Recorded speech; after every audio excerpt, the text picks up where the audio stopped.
कही देबै की सागर बाबू कहियो कहू अहाँ ई फील्ड के विषय में की कहऽ चाहै छी? फील्ड के विषय में इएह कहऽ चाहै छी जे केओ भोरे आबि कऽ हगै छथि सब पर फाइन। वाह।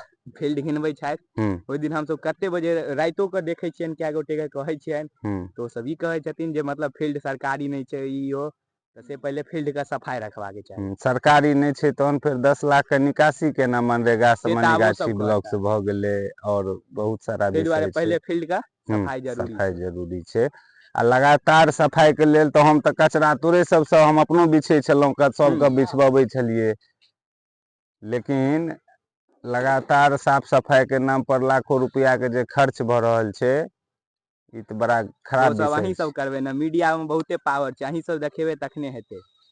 सबके संग अब पड़तै सबके करऽ पड़तै काज तखन न किछ हेतै। आ कोन कोन खेल पसंद छौ? हमरा क्रिकेट। क्रिकेट एकदम जुनून छै आ कोन खिलाड़ी पसंद छौ?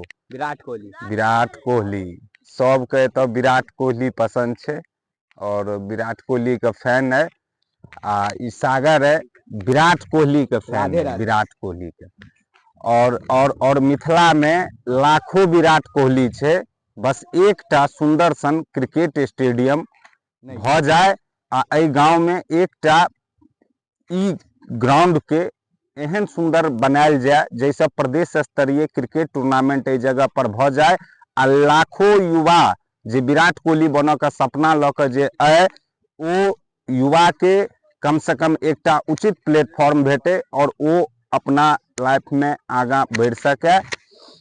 बहुत बहुत धन्यवाद।